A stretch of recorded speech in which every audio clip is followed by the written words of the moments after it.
Hi students, so ఈ class లో మనం వాట్ ఈస్ oops ఈ టాపిక్ మనం కవర్ చేస్తున్నాం.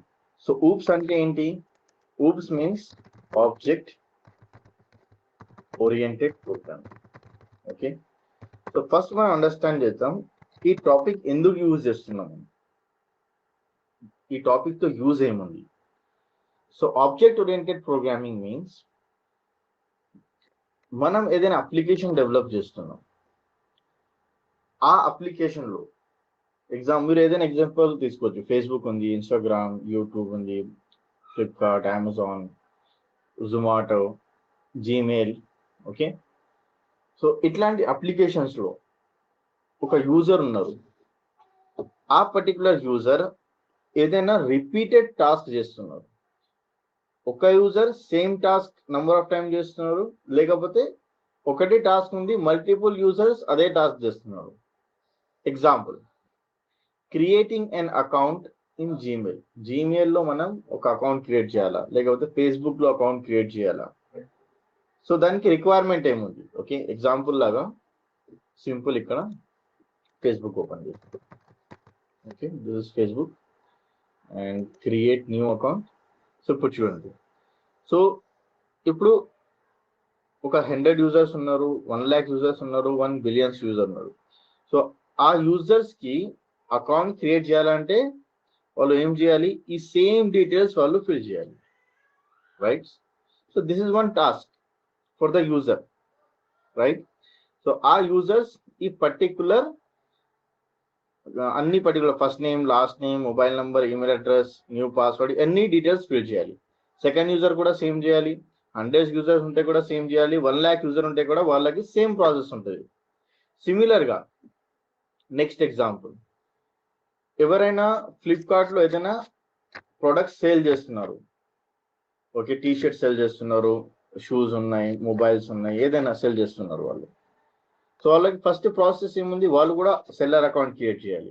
సెల్లర్ అకౌంట్ క్రియేట్ చేసిన తర్వాత వాళ్ళు ప్రొడక్ట్స్ యాడ్ చేయాలి. సో అన్ని సెల్లర్స్ కి అకౌంట్ ఎట్లా క్రియేట్ చేయాలా, ప్రొడక్ట్స్ ఎట్లా యాడ్ చేయాలి, దానికి చేంజెస్ ఎట్లా చేయాలి, అవి సేమ్ ప్రాసెస్ ఉంటుంది. దానికి చేంజెస్ ఏం ఉండదు, రైట్? సిమిలర్లీ యూట్యూబ్ ఉంది. సో చాలా యూట్యూబర్స్ ఉన్నారు.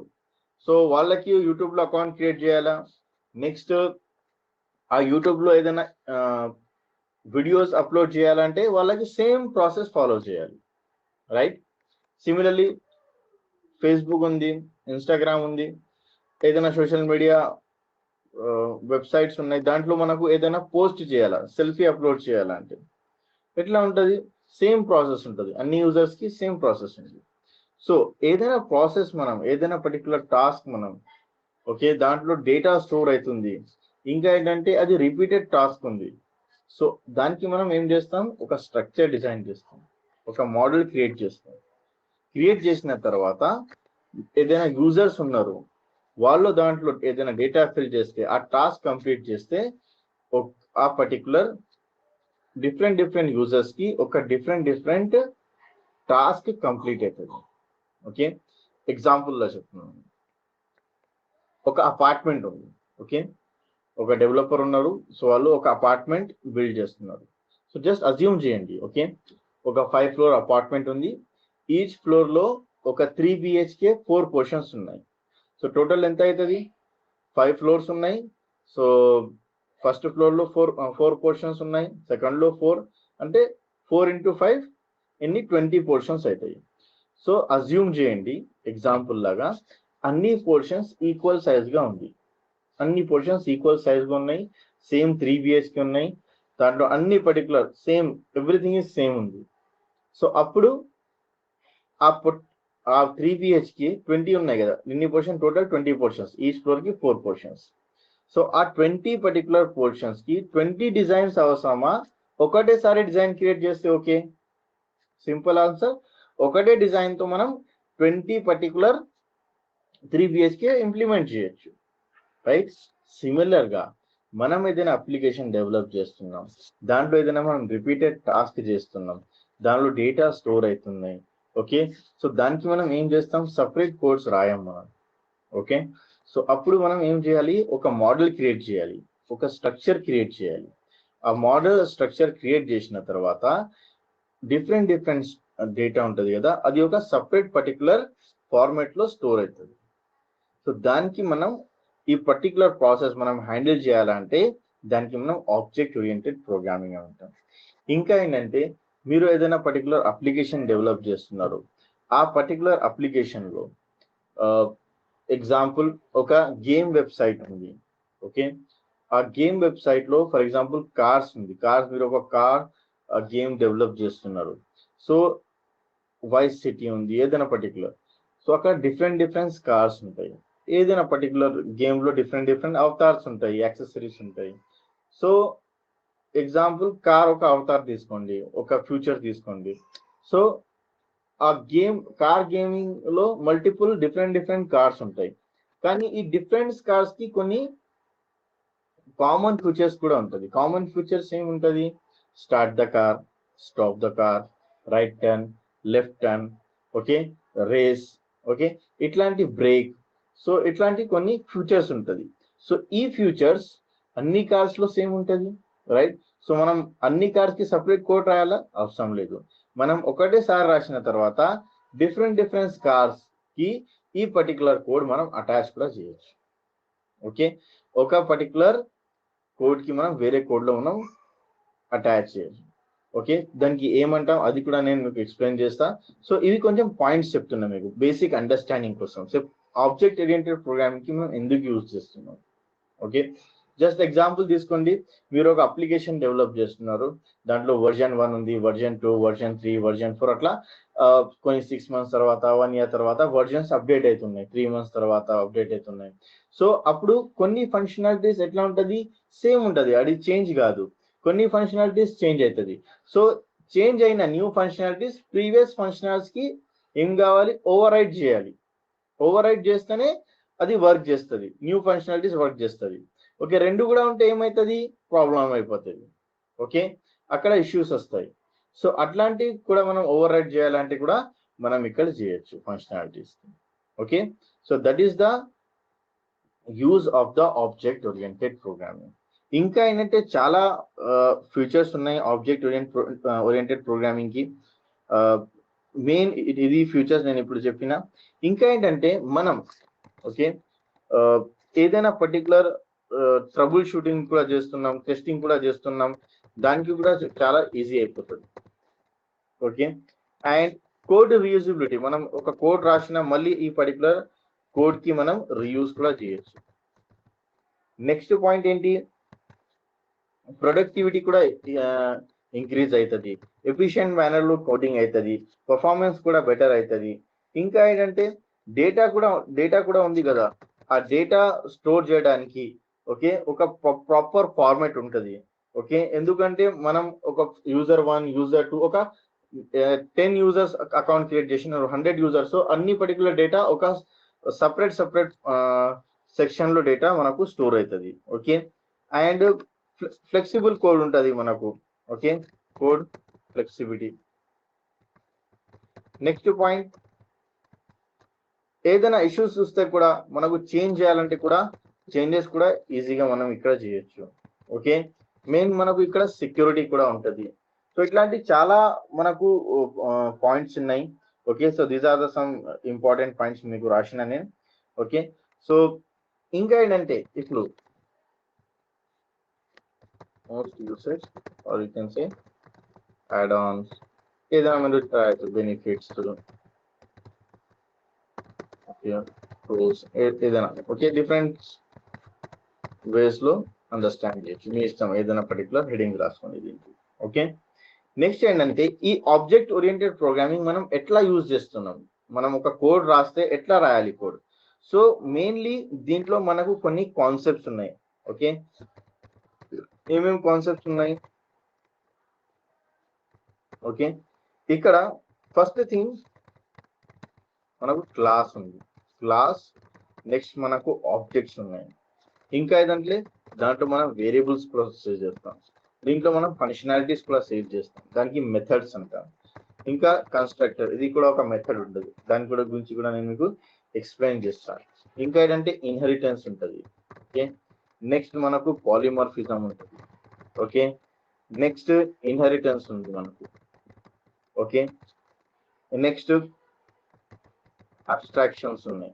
సో ఇట్లాంటి మనకు డిఫరెంట్ కాన్సెప్ట్స్ టాపిక్స్ ఉన్నాయి. ఈ పర్టికులర్ టాపిక్ యూజ్ చేసి మనం ఈజీగా ఆబ్జెక్ట్ ఓరియంటెడ్ ప్రోగ్రామింగ్ కి మనం కోడ్ ఈజీగా రాయొచ్చు. ఓకే, ఏదైనా అప్లికేషన్ డెవలప్ చేసేటప్పుడు ఫస్ట్ థింగ్. ఓకే, సో ఇక్కడ క్లాస్ అంటే ఏంటి? ఓకే, క్లాస్ అంటే ఏంటి? మనం ఈ ఆబ్జెక్ట్ ప్రోగ్రామింగ్ రాస్తున్నాం కదా, ఆబ్జెక్ట్ ఓరియంటెడ్ ప్రోగ్రామింగ్ మనం రాస్తున్నాం. సో మెయిన్ మనం కోడ్ రాసింది క్లాస్ లోనే. ఓకే, ఏదైనా మనకు డిజైన్ క్రియేట్ చేయాలా, ఏదైనా మనకు ఒక స్ట్రక్చర్ క్రియేట్ చేయాలంటే ఆ పర్టికులర్ స్ట్రక్చర్ కోడ్ డిజైన్ మనం ఎక్కడ రాయాలి? మనం ఆ పర్టికులర్ కోడ్ క్లాస్ లో రాయాలి. ఇంకా ఏంటంటే ఆ కోడ్ రాసిన తర్వాత, for example create an account, ఆ కోడ్ నేను రాస్తున్నా ఈ క్లాస్ లో. సో ఈ క్లాస్ ఎందుకు యూజ్ చేస్తున్నాం? ఒక అకౌంట్ క్రియేట్ చేయడానికి నేను క్లాస్ యూజ్ చేస్తున్నాం. సో ఈ క్లాస్ ఏం చేస్తుంది? ఒక యూజర్ అకౌంట్ క్రియేట్ చేస్తుంది. సో 10 యూజర్స్ క్రియేట్ చేసిన అనుకోండి, 100 యూజర్స్ క్రియేట్ అయింది యూజర్స్ అకౌంట్. సో ఆ యూజర్ అకౌంట్స్ ని ఎట్లా నేను చెక్ చేయాలా? సో ఎవ్రీ యూజర్ కి ఒక ఆబ్జెక్ట్ క్రియేట్ అవుతుంది. సో ఈ ఆబ్జెక్ట్ తో మనం ఆ పర్టికులర్ ఇన్ఫర్మేషన్ యాక్సెస్ చేయొచ్చు. సో క్లాస్ ఏముంది? మనకు డిజైన్ ఉంది, మోడల్ ఉంది, స్ట్రక్చర్ ఉంది. ఇప్పుడే మీకు ఎగ్జాంపుల్ చెప్పిన, మనకు ఒక అపార్ట్మెంట్ కట్టాలా అంటే మనం ఒక 3 BHK 20 పోర్షన్ కడుతున్నాం. సో 20 డిజైన్ సెపరేట్ గా మనం క్రియేట్ చేయమను, రైట్? సెపరేట్ రాయమను, డ్రా చేయమను, ఒకటే డిజైన్ రాస్తాం. సో ఆ డిజైన్ ఏదైనా ఉంది, అది మా క్లాస్. ఓకే, అది మా class. What is the object? మనం ఆ పర్టికులర్ డిజైన్ ఏదైనా డ్రా చేసినాం, దానికి మనం ఇంప్లిమెంట్ చేస్తున్నాం. ఇంప్లిమెంట్ చేసిన తర్వాత మనకు రియాలిటీలో ఒక 3 BHK అపార్ట్మెంట్ మనం చూడొచ్చు, రైట్? ఆ పర్టికులర్ ఇంప్లిమెంట్ అయితేనే మనం దాంట్లో స్టే చేయొచ్చు, రైట్? సింపుల్ గా మనం ఏదైనా కోడ్ రాసిన క్రియేట్ అయిన అకౌంట్, అది అకౌంట్ క్రియేట్ అయిన తర్వాత ఎట్లా చెక్ చేయొచ్చు? మనం ఎవ్రీ అకౌంట్ కి ఒక ఆబ్జెక్ట్ క్రియేట్ అవుతుంది. And one classes may have an number of object. ఒక క్లాస్ కి ఎన్ నంబర్ ఆఫ్ ఆబ్జెక్ట్స్ ఉంటది. ఓకే, సో ఒక క్లాస్ డిజైన్, సింపుల్ గా చెప్తున్నా, క్లాస్ ఏముంది? మీ డిజైన్ ఉంది, స్ట్రక్చర్ ఉంది, మోడల్ ఉంది, బ్లూ ప్రింట్ ఉంది. అండ్ ఆబ్జెక్ట్ ఏముంది? దీనికి ఇంప్లిమెంటేషన్ ఉంది. Okay, so this is class, this is the object. And object నుంచి మనం ఏదైనా ఇన్ఫర్మేషన్ యాక్సెస్ చేయాలంటే ఆబ్జెక్ట్ నుంచి ఇన్ఫర్మేషన్ యాక్సెస్ చేయొచ్చు. user1.name, user1.mobile number, user1. Email ID, అట్లా మనం ఇన్ఫర్మేషన్ యాక్సెస్ చేస్తున్నాం. సో దీంట్లో మనం వేరియబుల్స్ కూడా స్టోర్ చేయొచ్చు. దానికి స్టాటిక్ వేరియబుల్స్ అంటాం, నాన్ స్టాటిక్ వేరియబుల్స్ అంటాం. అది కూడా మనం డెప్త్ గా అండర్స్టాండ్ చేద్దాం. నెక్స్ట్ ఏంటి? మెథడ్స్ ఉన్నాయి. Methods nothing but the functionalities. మనం క్లాస్ లో ఏదైనా ఫంక్షన్ రాస్తే, ఇన్సైడ్ ఆఫ్ ద క్లాస్ మనం ఏదైనా ఫంక్షన్స్ రాస్తే దానికి మెథడ్స్ అంటాం. అదే ఫంక్షనాలిటీ మనం out side of the class రాస్తే దానికి ఫంక్షన్ అంటాం. ఓకే, మనకు ఫర్ ఎగ్జాంపుల్ సింపుల్ గా అండర్స్టాండ్ చేయండి. మన ఇంట్లో ఒక నేమ్ ఉంది, స్కూల్లో కాలేజ్ లో ఒక నేమ్ ఉంది. Same thing here also. Okay, method functionality both are the same.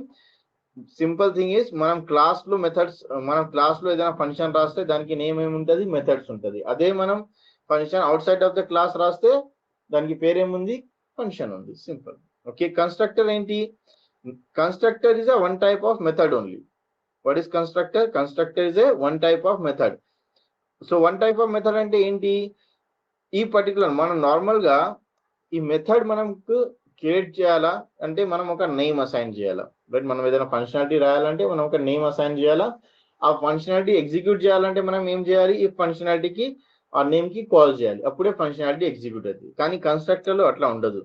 Okay, మనకు నేమ్ డిక్లేర్ చేయడానికి, అసైన్ చేయడానికి అవసరం లేదు.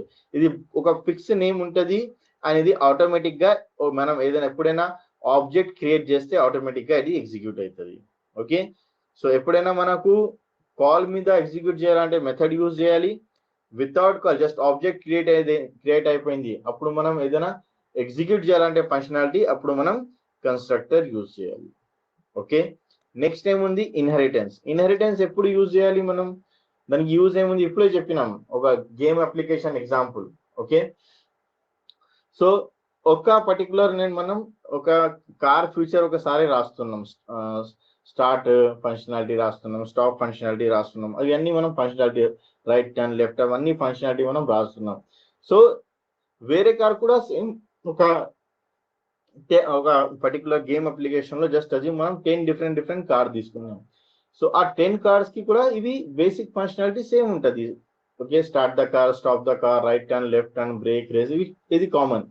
సో ఇదే నేను ఏం చేస్తున్నా అంటే ఏదైనా ఫస్ట్ నేను బేసిక్ ఫ్యూచర్ యాడ్ చేసిన కదా, ఈ ఫ్యూచర్స్ కి నేను వేరే క్లాసెస్ కి సెండ్ చేస్తున్నా. సో వేరే క్లాసెస్ ఈ పర్టికులర్ కోడ్ కి యాక్సెస్ చేస్తున్నారు, ఈ క్లాస్ కి యాక్సెస్ చేస్తున్నారు. సో దానికి మనం ఇన్హెరిటెన్స్ అంటాం. పాలిమార్ఫిజం అంటే ఏంటి?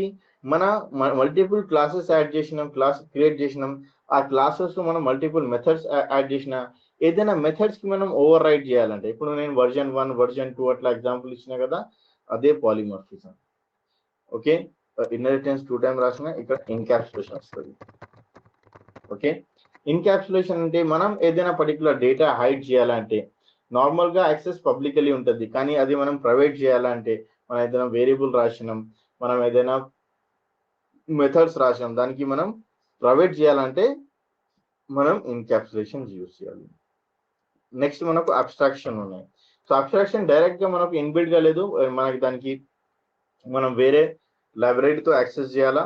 సో యూజింగ్ ద అబ్స్ట్రాక్షన్ మనం ఏం చేస్తున్నాం, మనం జస్ట్ ఒక మెథడ్స్ డిక్లేర్ చేస్తున్నాం, and according to the requirement మనం డిఫరెంట్ సినారియోస్ లో ఆ మెథడ్స్ డిఫరెంట్ క్లాసెస్ లో ఆ పర్టికులర్ మెథడ్ కి మనం డిఫైన్ చేస్తున్నాం. అప్పుడు మనం abstract method, abstract classes use చేయాలి. ఓకే, సో ఇది జస్ట్ ఒక theoretical part. Okay, next class లో మనం ప్రాక్టికల్ పార్ట్, క్లాస్ ఎట్లా క్రియేట్ చేయాలి, ఆబ్జెక్ట్స్ ఎట్లా క్రియేట్ చేయాలి, ఇవన్నీ ఎట్లా యూజ్ చేయాలి అండర్స్టాండ్ చేద్దాం.